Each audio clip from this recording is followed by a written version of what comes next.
and then it grew, and now it's the size of a bear. It's the size of a bear, and it's chasing me.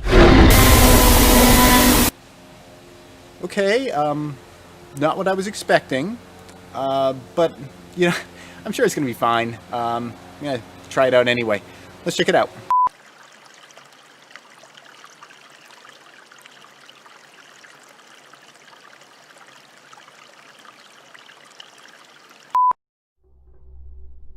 I remember the day that it happened. The lights in the sky, the sirens, the moment everything changed. One day you're at the top of the world getting a lap dance from a cartoon stripper. The next, you're eating ashes out of the rib cage of your best friend's burned out corpse. Just to stay alive. Every day now is a struggle. And it all changed in that one instant.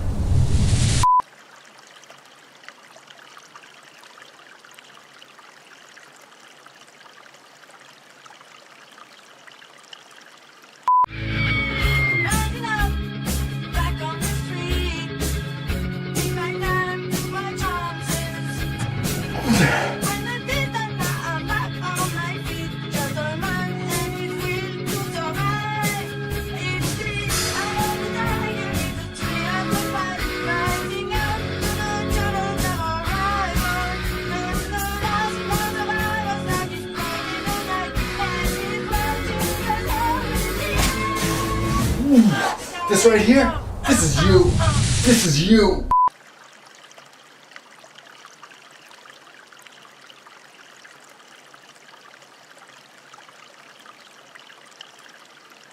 Hey YouTube, this is Praxis Prepper. If you're over 30, you may remember that back in the late 80s and early 90s, there was a movement, a fashion movement, among the rap and hip-hop community of wearing clocks around their necks. It was a wonderful fashion statement. I think we were all really surprised to see it go.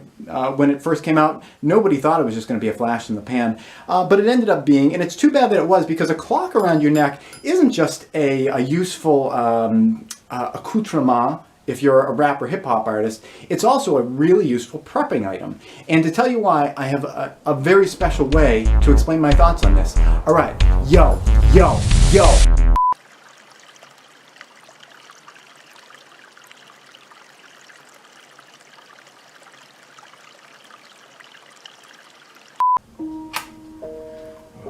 I tell you what, fuck this shit, I'm really cold. I want to make a survival fire. Which end do I like?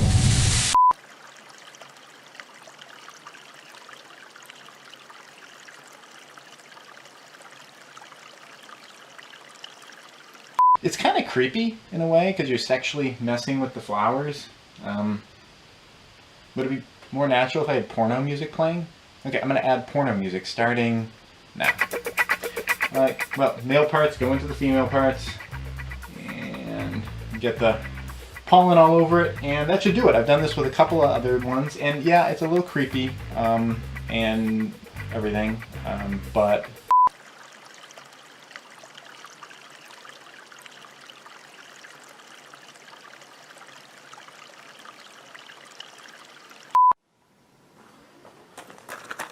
you're my twin brother, but we're nothing alike.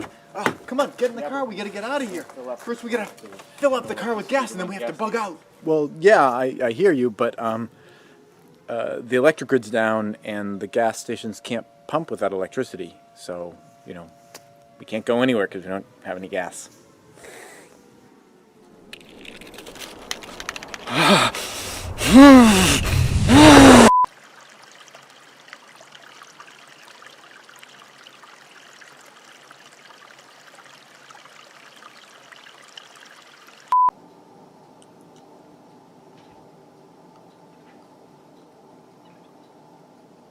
Hey, are you brushing your teeth? You gotta take care of those things. Yeah. I ran out of toothbrushes 2 months ago, so I've been using my finger. It seems to be working all right. Wait a second. Hold on. A tooth. I lost a tooth.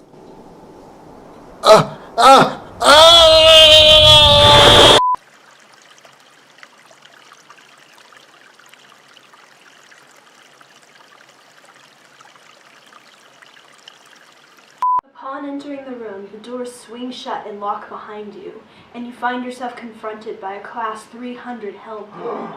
Okay. I'll use this magical jewel to double my hit points and increase my speed with this amulet. And I'll use the troll testicle to triple my charisma. Hold it. And I got this one. I'm gonna shoot it in the neck with my rifle. Well, that'll do it.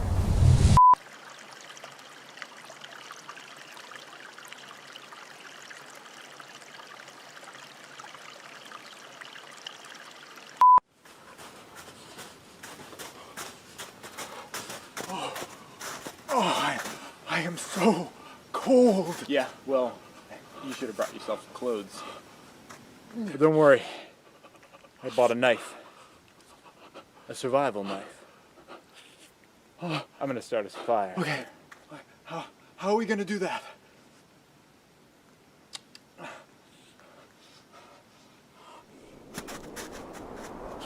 I don't have any clue.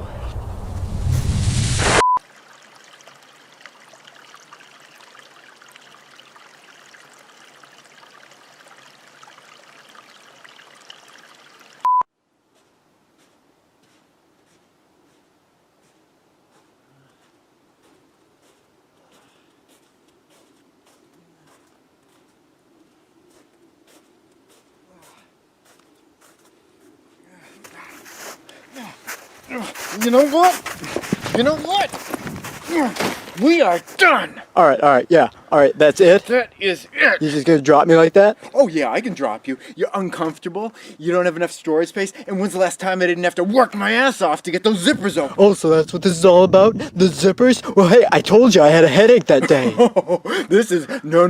This is not one day. We knew this day was coming for years. Oh, well, don't think this is some surprise to me. You don't think I noticed for miles and miles you're walking behind other hikers looking at their backpacks? Oh, yeah, I noticed. You think you're just gonna get yourself out there, find some new backpack overnight? Well, you don't think I could find another backpack? Maybe I have been looking around on Backpack Grinder and Backpack Tinder a little bit. You know, maybe there's something that's caught my eye. Maybe you just go and check that backpack out then. Yeah, great, fine. Fine. Yeah. Sounds great. Yeah, maybe I will. Yeah, fine. See ya. And just like that, he walks out of my life.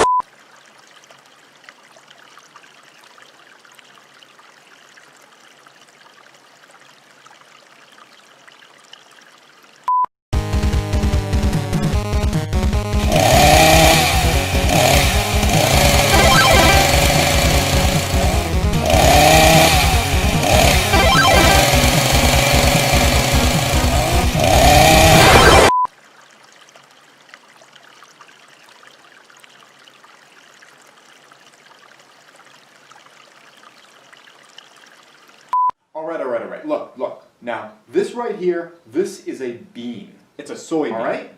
It's a okay, yes, it's a soybean, all right? Well, the shit hit the fan 4 weeks ago, and within the first 8 hours, you ate all of our beef jerky. All right? It was a beef jerky frenzy, and it is all gone now, and the only protein that we have left are soybeans. Yeah, exactly. Now, you are hungry, you are starving for nutrition, you need amino acids and protein. Okay, yes. What are you so afraid of? It's a soybean. Dude, I don't want to grow breasts, all right? So you would rather starve to death. You would rather starve to death than eat a soybean. Yeah. Okay, well fine. Well, maybe I will just eat all the soybeans then, and then my guest. we can. Yuck! This is disgusting. Yeah. Why did we stash 80 kilos of these? They're on sale.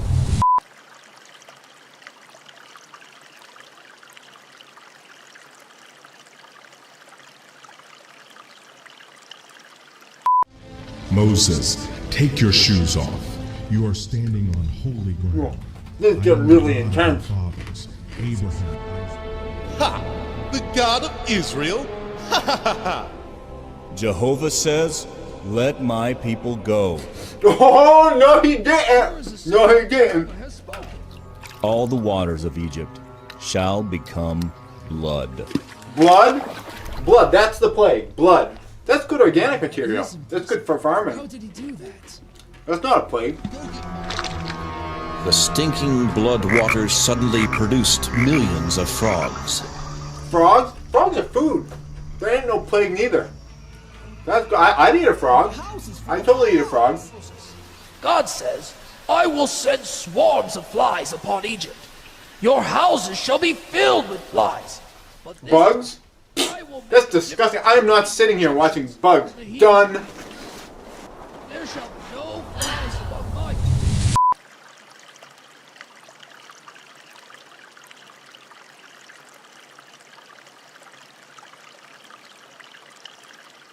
This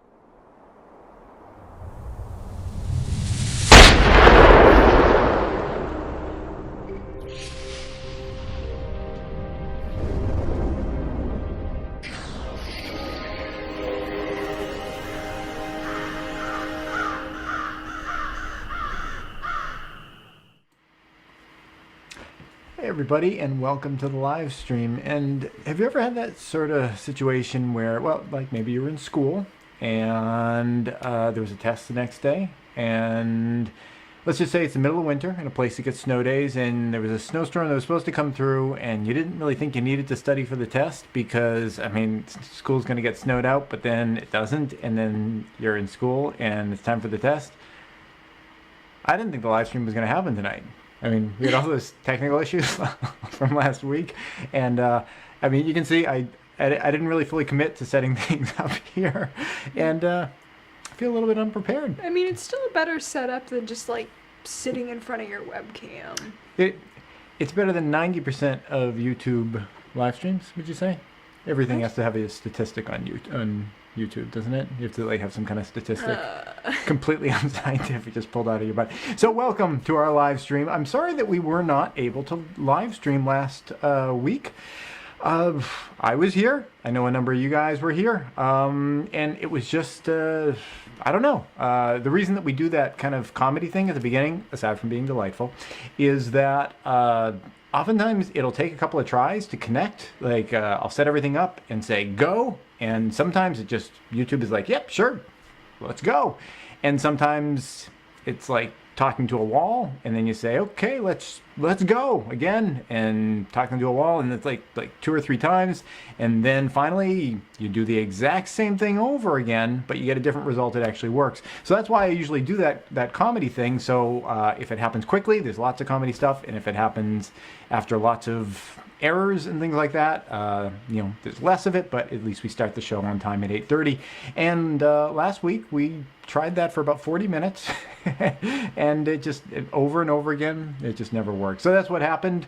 But you know, that's the world we're in right now. It's just, everything's like a total SHTF like collapse. So Somebody asked what a snow day is. where do they come from? I don't know. It's Jason. Jason's from like Montana. It's when it snows and you can't go to school. I'll just put it the short way. Now they don't really do snow days because everything. It's all online. Yeah, everything can be virtual anyway.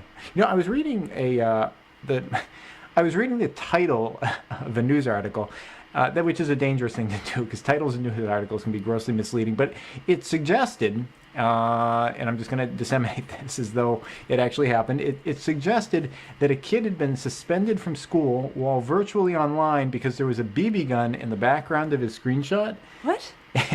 And he got suspended for bringing a gun to school. But it's not school, it's his house. You know, it's a virtual suspension, I guess, because he like can still stay home and still go to school. I don't know. Again, I don't know if that's a real. It came from Zero Hedge. Zero Hedge is like, you know, some of the news stories are real on Zero Hedge, and some of them are just to make like angry old white men even angrier. Jason said that he grew up in California and he was always jealous of snow days. Yeah, they were pretty awesome. Okay, so let's get going with the show. I do have an update of what's been going on at our place. Maybe we'll just jump right into that now to get you guys kind of caught up. There's been a pants load. You know, I was going to say crap load, and I was like, no, that's too graphic. But pants load is like actually even worse, isn't it? That's even more disgusting. It's vague, so it leaves more room to the imagination. Yeah, it could be a pants load of all sorts of things, Oh, and maybe not God. limited to one. Oh, no. Okay, yeah. So we've gotten a. I was going to try to up the ante, but I can't. Okay, we've gotten a pants load of work done over at the site. We've got our rough electrical inspection. We have our building inspection. Things are really starting to roll right now. But we had a curveball recently, and there's been some legal issues, and my dad hasn't been able to work with me for a while. I'll leave that up to your imagination as well. Let's go to the video update of what's been going on site. Hey everybody, and here we are. It's been a lot that's gone on, both because things have been really busy and because it's been a little while since we had a live stream, and I want to show you all of it, starting with what's going on right over here in the garden area. If you guys have seen the welcome video from my channel, I talk about how I like to share things that go well and things that don't go well, so you know we can all learn from mistakes and experience. And I'm not going to say the garden was a mistake. I'm glad I did it, but there are definitely things about it that could have been improved, and let's talk about those. Right here in the front, there's a bunch of basil, if you can even see it. Here it is right here. And this didn't do really well. I think the principal reason is just that the garden soil is garbage. You know, it was brought in, it was just topsoil. I had some compost over here that I brought from the other house, and I put some of the compost over here. I'm not sure of even the quality of that compost, but, you know, clearly the vote of the basil is, you know, this is not a great living environment. You know, they didn't do great. I think over time, as I improve the soil here, this is going to get a lot better. I had a great garden at the last place that I created by, you know, composting, and we're going to do that again here. But for this season, you know, I'm glad I tried, but, you know, not great with the basil. Let's look over here. We had some tomatoes. These are probably the most far along tomatoes that I have right here. And while the tomatoes themselves, they've got some size to them, look at the leaves. You know, it's all dying off. And that is due probably mostly to the fact that we had some early frosts, a couple of early frosts. A lot of the U.S. got hit with some cold air that came down. We got hit with it too, and you can see the evidence there. And on these pole beans, you know, they obviously got hit with the frost. You know, the tips are all kind of dying back. I'm not sure if we're going to get pole beans off of here. I think we got a chance of getting something out of there. But again, you know, I'm not at all regretful of trying the garden. Every time you try something, even if it doesn't go well, it's a learning experience. And the learning experience here is, well, obviously if I'd covered this stuff up, you know, just with some plastic, that would have helped. But, you know, you can see from the irregular nature of these poles, you can see why I wasn't really interested in trying to get plastic on there. It just would have been cumbersome. I didn't bother with it, and I've been busy building, so I just didn't do it, and that's the result. Over here, we've got a couple of trenches that I think we might get something out of. Here are some carrots along this line. We might get some of those. They seem like they're still doing okay. And specifically, there's some kale in the back here, and kale is going to keep growing, you know, through the fall into the winter even. That'll keep developing. So that might actually yield us some food. Let's go over here to the greenhouses. That's where we've really been focusing our efforts over the past couple of weeks. This is the eastern greenhouse, and you can see we're starting to board up the front here. This is the beginning of what's going to be a window here. Here's kind of the entryway. And all the rafters are up on both greenhouses. But the greenhouse that is further along is the western greenhouse. So let's go over and we'll take a peek at that.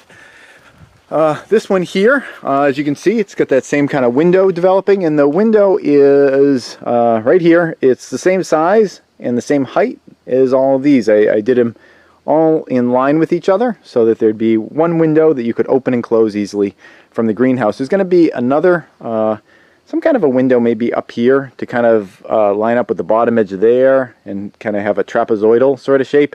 I think that'll just be maybe some fiberglass or something like that, but something that you can like open once a year, open it up in the summer to vent, and then you can close it up for the winter.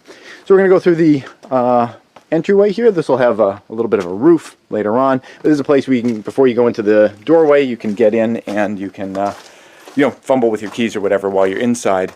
If we look up, we can see a complete greenhouse roof structure. It says all the rafters in, all the purlins are in. The purlins are these things that connect the rafters that go along, you know, in this direction here. So they're all in, and it's all ready to receive the polycarbonate roofing material. It's a 11-walled polycarbonate material that is about it's about an inch thick, and it should have some decent insulating properties. I've never tried this type before. but I've tried many other types of roofing on greenhouses, and none of them have ever worked really well. And I've seen this one used on a lot of commercial greenhouses. Hopefully it's going to work out well for us. Inside, there's been a lot going on because we were able to have our rough electrical inspection, so I've started boarding up some of these walls. These little short walls, I'm not cutting up long boards to go in here because this is the kind of thing where if you cut a long board for a long spot, you might have some scrap that's this size. So I don't want to go taking long boards and cutting them up into a bunch of little pieces when I may get little pieces for free when I'm cutting up longer stuff. So we've been boarding up a lot of those areas.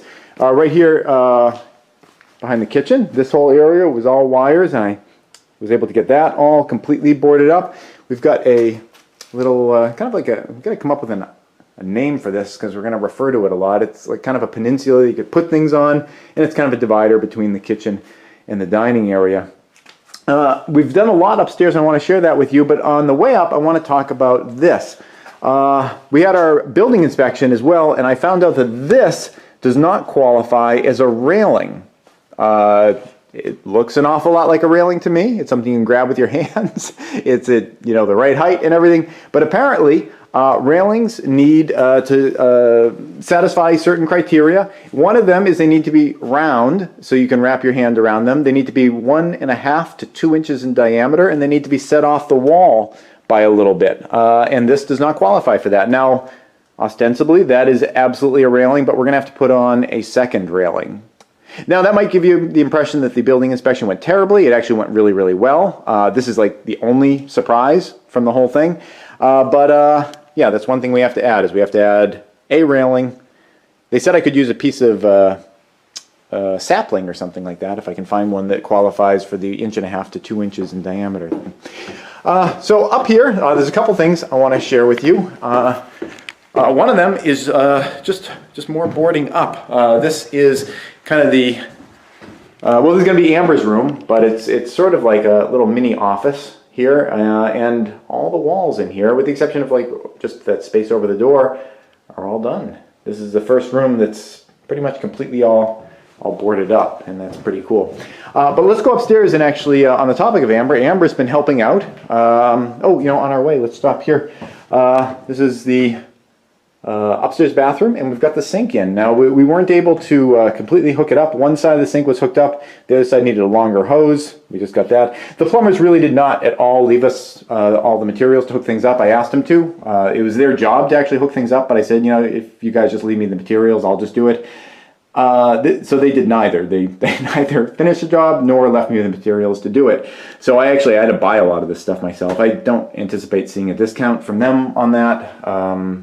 Maybe if I went through a lot of trouble and hassle and asked them a bunch of times, I would, but realistically, I just want to get done. But the thing that I like about that is it looks pretty nice. It has some slate tile around it. We're going to be all these little holes here. We're going to be puttying in those holes and sanding it out, and pretty pleased with the way that came out. But that's not what we're talking about now. We want to go upstairs. We were talking about Amber. She's been helping out, and I'm going to show you what Amber has been doing. Again, we're going to need railings here. We could only do one set. We could put it on one side or the other. On this side, I think I might do it over here, although it might interfere with the light switch. I don't know. We have to figure that out. But what Amber's been working on is sanding all the floors. We have one floor that's completely sanded. That is going to be River's bedroom here, completely all sanded on the bottom, and that stack of boxes is all the stovepipe, which is going to be going in pretty darn soon. But you can see Amber sanded all through there, all through here, and this is about where she's gotten to at this point. She's partway through this hallway. She's going to work her way back into this room, and I did maybe about a third of this room myself. So she's going to join in with that. The one other thing I wanted to note is that we actually have a finished section of the house, and it is this section right here. I had these planks for walking on, and there was this section that's here had been over there, and before I moved it to bring it over here, and the reason I brought it over here is because now it is directly, I'm going to tilt up, it's directly underneath where the wood stove is going to be going out. So I needed to bring this deck over there so that we could work on the wood stove pass through. But before I moved it from its original location. I sanded all of this stuff and sealed all that stuff. You can see there's a little bit of a gloss to the wood there. It's been sealed. And that area is done. The only thing that's left to do over there is that this floor joist needs to be stained. I couldn't stain it with the decking on top. And there's some ends of floorboards here that are just going to get capped. But other than that, that is a finished corner. It's the first completely finished area in the entire house, I suppose. So that's where things are right now, is we are boarding things up. We are working on the outside to try to get that all complete. We have kind of a bit of a split interest where the majority of the things that I need to do to move in, and I talked to the building inspector about like, what's my bullet list, what do I need to do, you know, so we can get in before snow. The majority of things that I need to do to make that happen, happen inside. And oh hey, you caught a, we still have these around here, a little nude.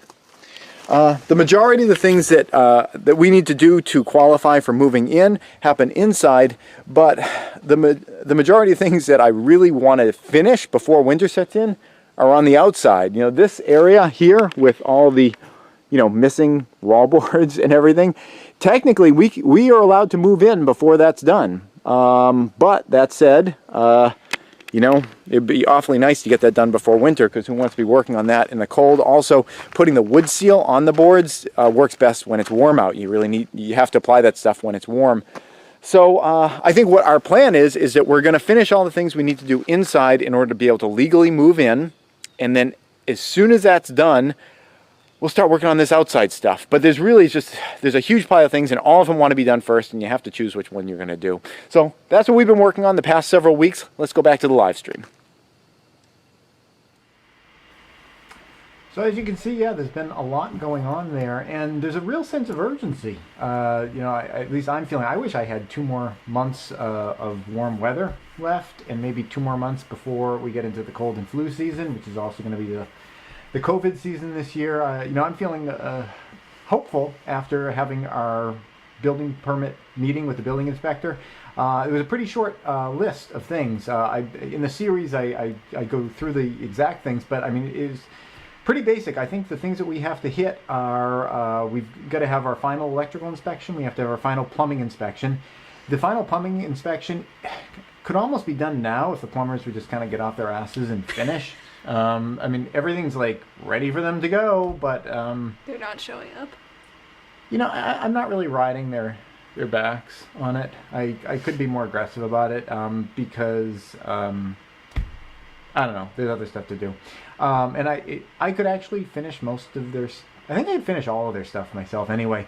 The final electrical inspection is waiting for the breaker box to get wired, and waiting for the lights to go in, and the switches to go in, and the receptacles to go in, like the power things, or you know, plug things in. And that's kind of all academic anyway. I mean, you kind of want to have that stuff in, although, you know, we could move in before like all the receptacles were working. I mean, that'd be some pretty sweet winter work, you know, if like you were just in there, and yeah, it's a cool winter day, and you're wiring up, you know, electrical outlets or something like that. But anyway, we have to do that stuff. We've got to get those railings in it. Amber had actually asked during the video, you know, whether those railings are necessary for occupancy, and they are. They are a requirement. They're as important as putting the urethane stain over the countertops, the OSB. Those were, it's weird, the things that are critical. Oh, and on the topic of radon, I was a little apprehensive about asking the building inspector about this, because it could open a can of worms, but I'm such an inquisitive person that I have the habit of just being curious about things to the point where it kills is that the thing? Curiosity killed the cat. Yeah, where it kills the cat. I couldn't help but asking the building inspector if there was a requirement for contractors to not dump radon contaminated materials under people's houses. Obviously that begs the question, why are you asking? Did they do that to you? You know, oh, no, now you need to get a radon test, and you need to have a professional come in and install your radon system. I didn't want to open that can of worms, but I was just so curious. I asked him, and he told me the answer about whether or not there are regulations in this state regarding whether or not it's okay to dump radon under your house. And while there are requirements about your stairs not being that much too tall. They have to be that tall, and you have to have a nice glossy countertop, and you have to have a railing, and the railing has to have a certain diameter. There's no rules at all about dumping poisonous gases under your house. That's totally fine, and that's not a problem per the codes. Fortunately, I don't by law need to solve that problem, so he wasn't going to have to get up all in my business about fixing it or anything like that. So we just kind of chatted. He'd had a radon problem in the past, and he'd only found out about his radon problem when he was ready to move, which is when a lot of people find out about their radon problems. I know we've got a question, and I will get to that in just one moment, but I just want to do an advertisement for digital radon detectors. I really am happy that I got that digital radon detector. The test kit that the charcoal one, that was fine, that was adequate. I would probably recommend, if you want to find out if you got radon in your house, start with one of those charcoal ones to see if you have none. But anticipate that if you have any, get yourself one of those digital things, because radon really fluctuates depending on various conditions. The windows are open, the windows are closed. Even like the temperature, the weather changes outside. It's like the different pressures, and more radon gets drawn up into the house, less radon gets drawn up into the house. Doing one of those charcoal tests is not sufficient unless it's like, I don't know, like it's a 0, absolutely no radon. It's not a concern at all. I would highly recommend getting one of those digital meters. They're pretty pricey. I'll put a link in the description below to the one that I got, but I found mine really useful, and I've got a lot more work that I'm going to get out of it. We had a question? Do you have any big regrets, like doing this rather than purchasing a pre-built? No. I've had various types of living arrangements in the past. That sounds really shady, but I just mean in terms of like the structures I've lived in. When I first moved out of my folks' house, I was on an internship. And it was hard finding. It was in Connecticut. In Connecticut and Massachusetts, there's a lot of casinos there, and that makes it really hard to find like seasonal housing, like apartment or something like that, because we just needed to rent for a couple of months. But all the housing stock down there had all been turned into like places that seniors could go to, so that they could go gambling. So the only place that I could find to live for the summer was a campground. And it was delightful. I lived in the campground for the summer while I did my internship at this company, and I just thought it was the greatest thing in the world. And when I moved out of my parents' place, I bought a trailer and I moved to a campground, which is actually kind of tricky up here. It's hard to find campgrounds where you can technically live at, but we were able to do it. And while the summers and the springs and the falls in a campground in a trailer are really great, you can imagine what the winters are like. I learned a lot of lessons doing that, and one of them was that trailers aren't really built that well. You know, you get these things, and we bought like the winterization package. My laughter is enough to explain what the quality level on that was. So I did that, and then I built my own house, and that worked out. You know, that was the last homestead, and that worked out really well. There were a couple of things that I thought would be, things I could improve. That's why pretty much since I started the first homestead, my brain was already thinking of version 2.0. I mean, that's just kind of the way that I do things. In fact, while I've been building the second house, I'm already thinking about the third. What, wait, really? Well, I think kind of diversifying your living arrangements, like extra national, out of the country, you know, having different places. I think it'd be nice to build in someplace tropical, you know, a totally different kind of approach, you know, with the tropical. Somebody gave us a super chat. Kev2D. Okay. Amber. Oh wait, no name sent you. Just wanted to say hi. Okay. Well, Kev2D, thank you very much. This is the super chat shirt, which is already polluted. I'm gonna stick to the word polluted. With so many Kev2Ds all over the place. This is my thank you. Why do you call it polluted? The only pollution is coming from the armpits on this thing. It needs to be but this is my thank you to everyone. Usually I wear it, but I just gotten out of the habit. And like I said, I didn't even think this live stream was going to happen today. I'm already kind of thinking about the version 3.0. To have like an extra place you go to if like the shit really hit the fan in the U.S. and you want to go someplace else.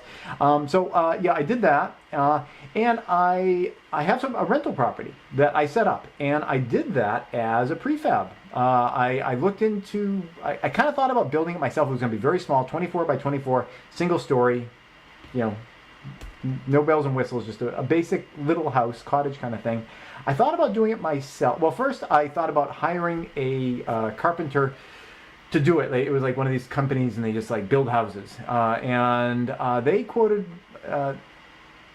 They quoted me like $800,000 for this little thing. That was just ridiculous. So that wasn't going to work. And I was thinking, well, maybe I could build it myself. But you guys watching this series, I'm on day 584 and I'm not done yet. Now, granted, this was going to be a smaller house.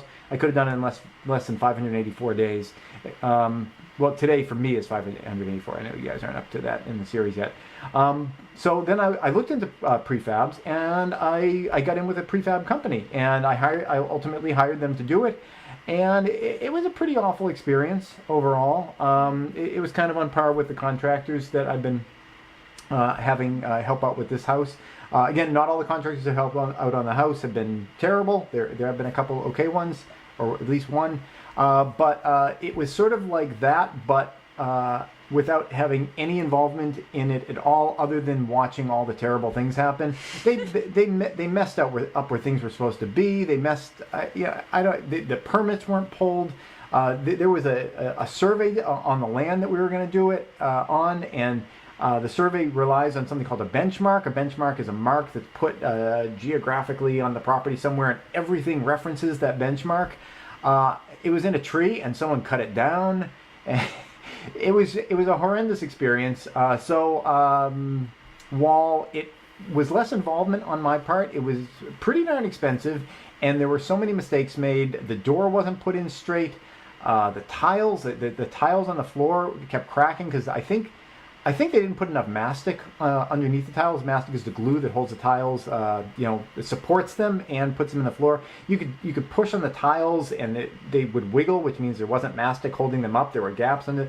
I don't have to go into all the specifics, but just because you hire someone to take all those headaches off of your shoulders and manage all that stuff doesn't mean they're going to do a good job of it. Now, I'm sure there's some great companies out there, but you can go out and you can sample like lots of different brands of pretzels, and like you buy a bag of pretzels, and it's not like a huge commitment. You just buy the bag of pretzels, and it's like if it's total trash, you're only out a little bit of money. But you can't do that with like a home building company where you can I'll just go and commission 11 homes, and I don't think you... Wouldn't you have a British accent if you had that kind of money? What? I don't know, like I'm like royalty or something like that. So yeah, I mean. That's my experience, is that when you hire someone else to do it, it's almost certainly going to go wrong. Now, I know that I'm probably just really unlucky to some degree with all that stuff. I mean, it can't be as bad as my experiences of it, but this is my honest experience, is that pretty much whenever you hire someone, they're worse than you could do it not knowing anything. So that's my feeling on it. Do we have any other questions? Because otherwise I was going to go on a tirade to try to there is terrify everybody. Because I've got something very fearful that I want to share with people. What? Right before the end. We might go a little bit long tonight because we missed out on last week. So we can go over by a couple minutes. Okay. What's the law where you are to build a cabin in a remote area, as in on land you don't own, a cabin, not an insulated electric grid house? On land you don't own? I can't advise on that.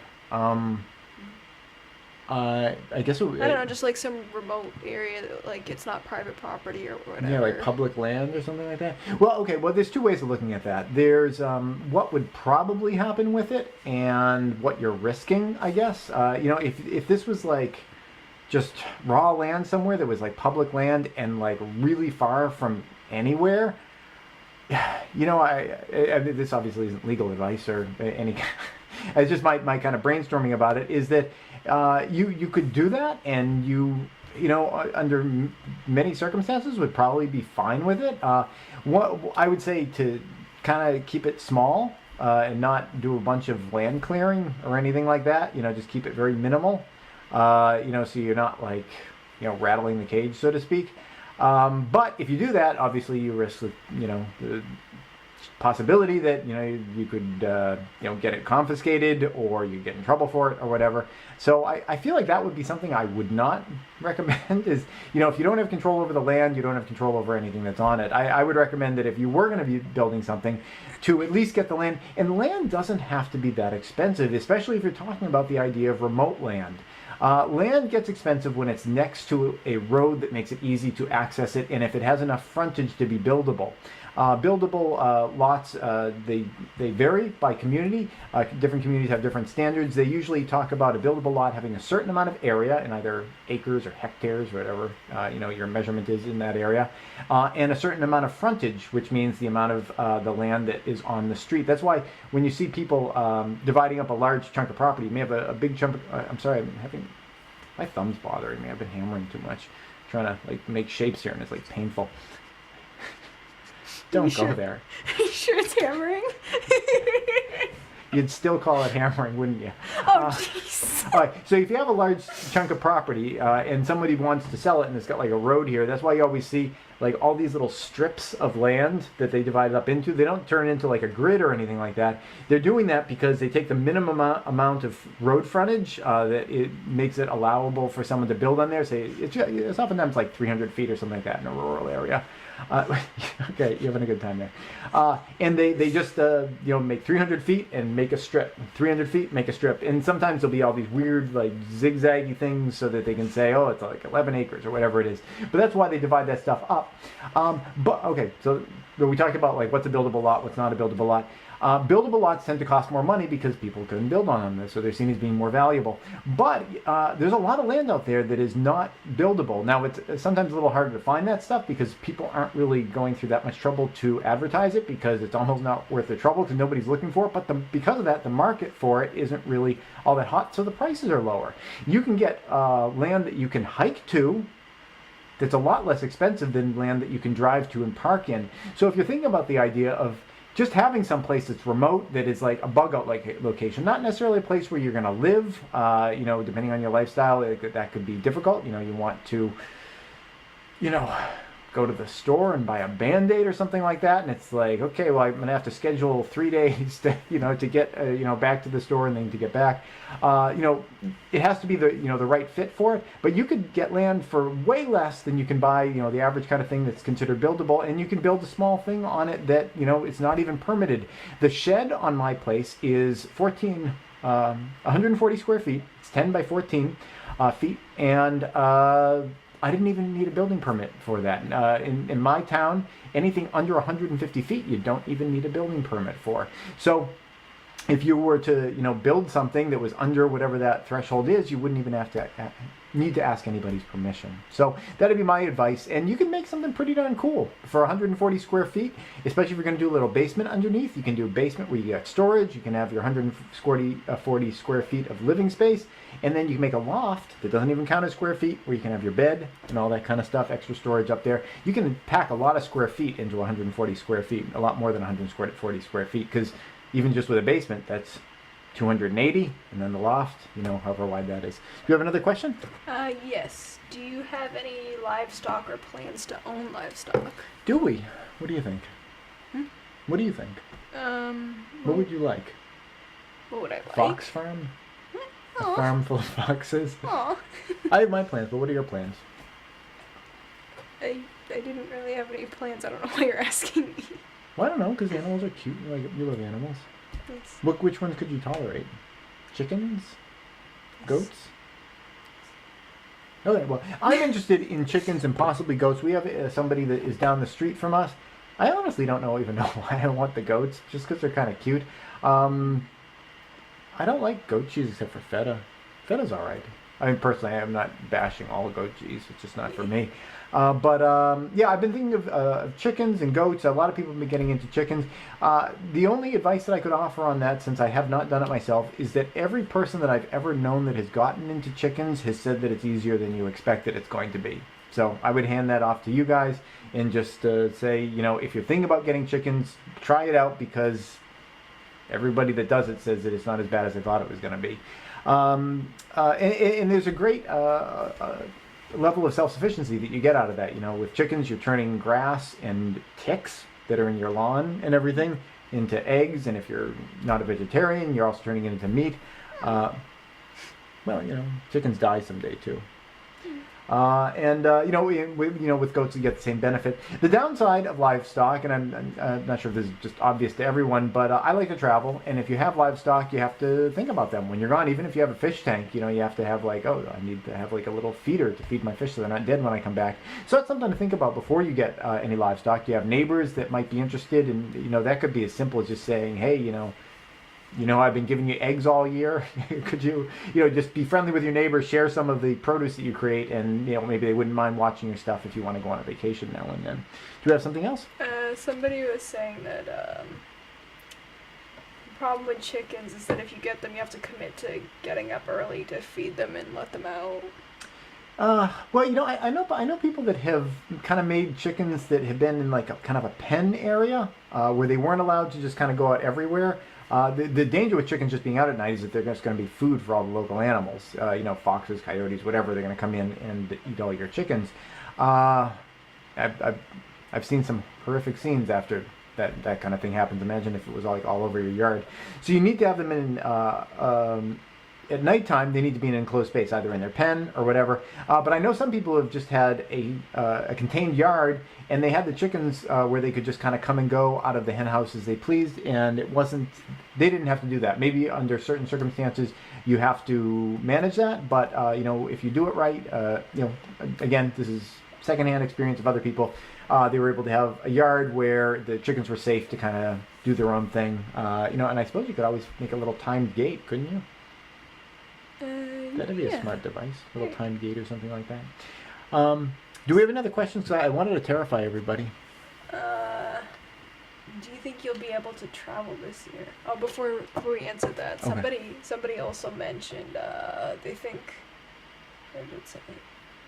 Somebody was thinking that quails are easier to own and take care of than chickens. Okay. Yeah. Well, yeah. I also know a lot of people like guinea hens. There's a lot of different choices. Ducks. A lot of people do ducks as well. I was thinking it might be kind of cute if we had button quails in our greenhouse or something. The little ones. Yeah. We could do that. There's a place near where we are that has it's like a butterfly greenhouse, and they have these little button quails that run around on the bottom. They are quite cute. We've got a lot of new people. I wanted to welcome all the new people that have joined our live stream. Oftentimes it's a pretty tight crowd, and I guess by most live stream standards we're still pretty tight, under 20 here, but welcome to all the new people that have come in. Now, do I have your permission to start scaring people now?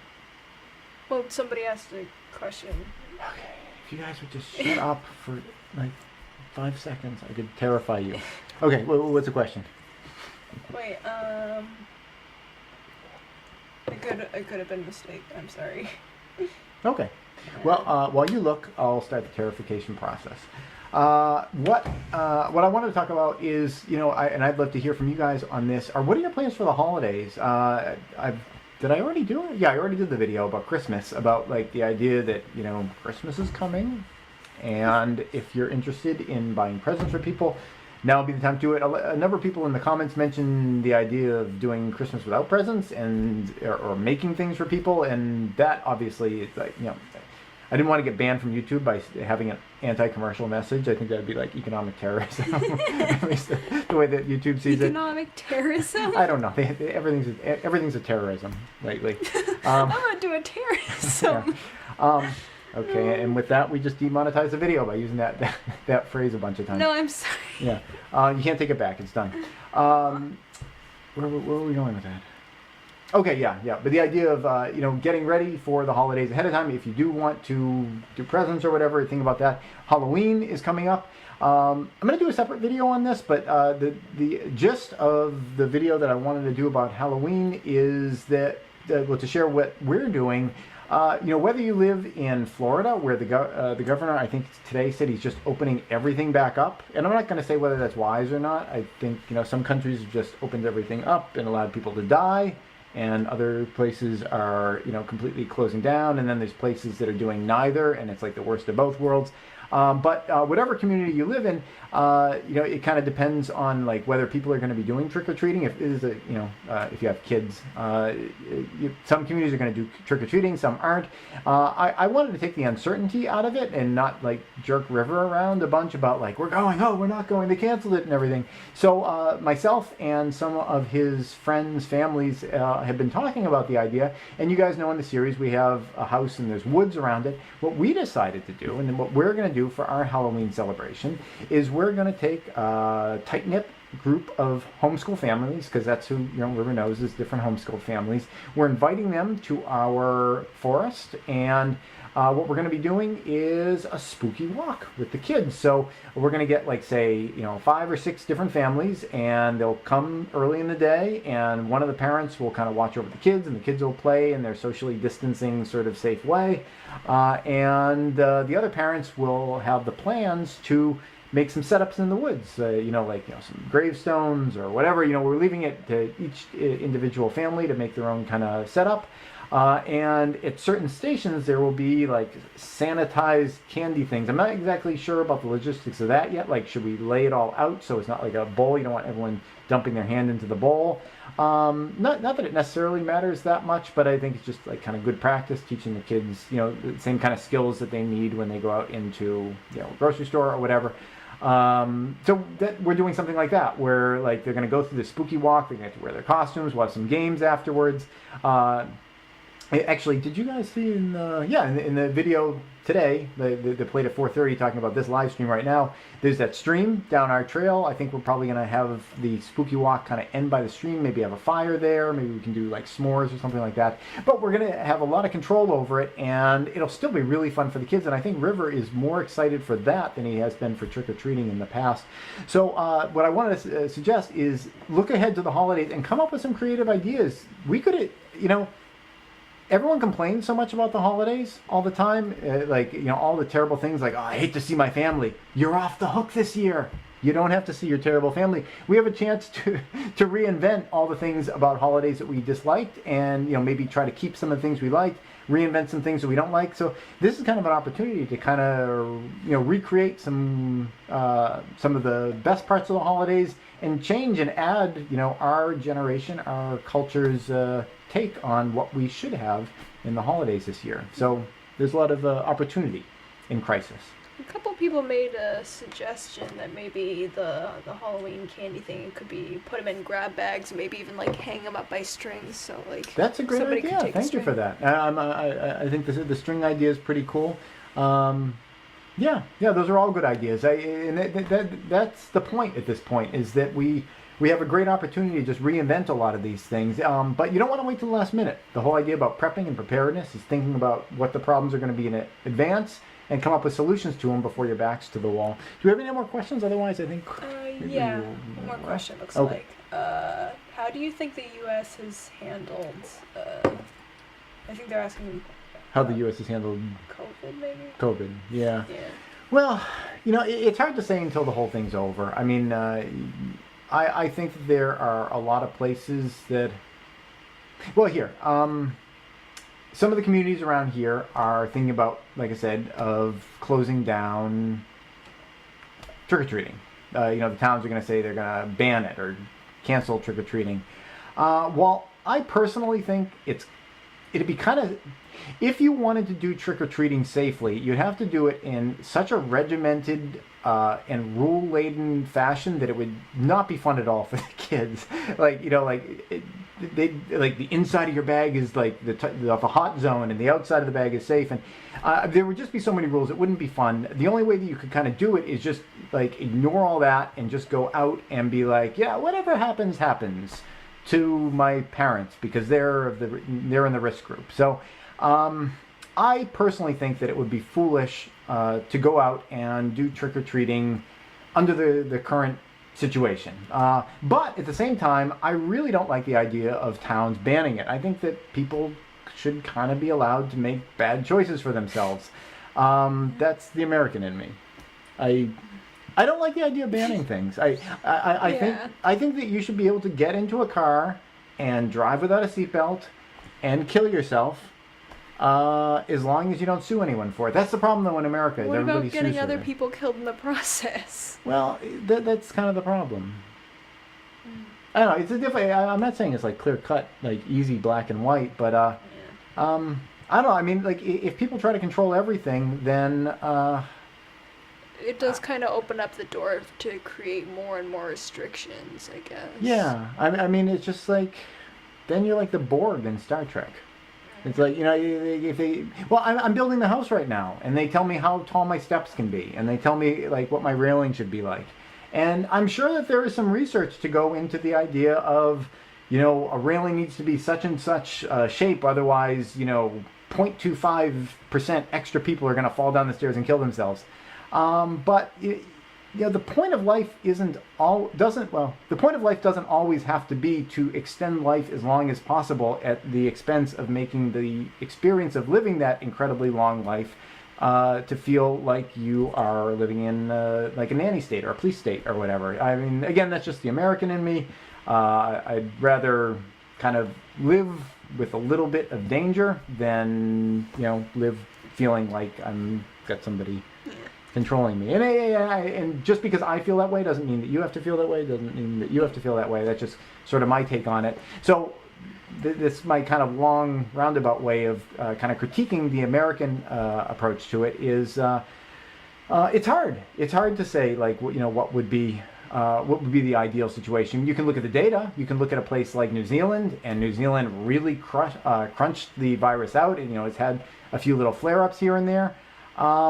But you know, it's hard because there's different cultures, and, you know, certain things work for certain cultures and other things don't work for cultures. Like, if the government had tried to really clamp down on our culture in the United States, you know, you could have such a backlash against it because of the culture that we have here that it would have been a mistake to have done it that way. I remember there was a story about malaria. I think it was malaria in Africa. Like, you know, these, you know, outside, you know, multinational aid organizations were going in, and they were trying to come up with solutions for how to, you know, prevent malaria from spreading in Africa. And, you know, I forget all the details. It was like from some TED talk or something like that. But the way that they went about doing it was that they were all talking in Western sort of mindsets about, you know, like, this is the way the Westerners think, and you should think like us. And it just didn't work for the people that were in that, you know, in that community. And sometimes you have to kind of deal with, like, the way things are in whatever community that you're addressing. They may have different values. They may have different ways of doing things. And if you try to, you know, impose something on that group, even if it's well-meaning, even if it's beneficial, sometimes it can have, you know, a backfire effect. So it's hard to critique too much about the way that the government handled the crisis, but you certainly can critique the way that we as a collective civilization in the United States have handled the crisis, and it's pretty poorly, I think. I mean, I think that blaming the government, you know, exclusively, you know, takes a lot of the blame off of us, and I think that, you know, if you want to have individual freedoms, if you want to have individual responsibility, you can't just go around, you know, slapping your freedom in people's faces. You have to take that responsibility that goes along with that freedom. And here in the United States, we haven't. You know, we do what's fun. We do what satiates us in the short term. And by we, I mean the idiots, not us. But yeah, I mean, it's really hard to critique a government because they do such a good job of embarrassing themselves. But do we have anything else? Somebody in the comments section said that if stupid people are going to make mistakes that get themselves killed, then they might as well do that so they don't have time to procreate. I think that, isn't that a line from the Christmas Carol? I think Ebenezer Scrooge says that. Does he? I don't remember. Yeah, I think that's a line from the Christmas Something Carol. along those lines. Yeah, Ebenezer Scrooge said that. Not everything Ebenezer Scrooge said was, you know, completely off base. But yeah, well, the problem with that is that, you know, that works for, like, seatbelts and stuff like that, because, you know, you're only going to hurt yourself. But with COVID, if you contract it and you don't have symptoms, you're actively spreading it to other people. And I guess you could say, well, they wouldn't get it if they were taking the precautions. But, you know, even the precautions are never 100%, especially with all the mask shortages and things. You know, people are just using these cloth masks. They help a little, but they're not 100% bulletproof. So people don't even have the ability to 100% protect themselves. So the best way to do it is collectively, that we all kind of do it together, so that the people who are not taking any precautions are sort of collectively bringing us all down and slowing down the, you know, getting to the other side of this. That's the irony, I think, with a lot of these protests, is a lot of the people that are protesting that they want to not do any of these safety procedures are the people that could be accused of most actively prolonging the need to have these safety procedures. Because if we could just, you know, what's the phrase I'm looking for? Like, you don't know. I don't even know what I'm looking for. If we could just collectively, you know, grit our teeth and get through it, you know, I think that we would get through it a lot faster than if we're, you know, kind of waffling on it back and forth. It's like, you know, kicking and screaming, not yeah. wanting to cooperate. Again, that's just an opinion based on, you know, historical fact and science. I feel like my take on this, based on what we were talking about, I think it's good to have regulation if it's protecting like groups of people, but overly regulating, trying to protect people from themselves, it can get a little excessive, you know, like the railing thing. Yeah. I'm not a big fan of being protected from myself. The one exception to that is kids. You know, for parents who have kids, you know... well, it's not the parents protecting themselves, it's the parents trying to protect kids. Yeah. Well, no, I mean, like, you know, having regulations so that terrible parents aren't going to have such a potentially negative impact on their own kids. Like, you know, parents letting their kids drive without seatbelts while their parents are drunk.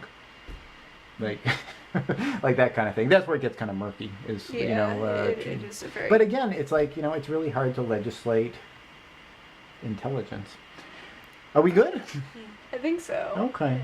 Well, I hope you guys have all been collectively scared and terrified by today's episode. What? Coronavirus is coming. I'm just trying to like finish up the demonetization of this. Coronavirus is coming. I think the next several months are going to be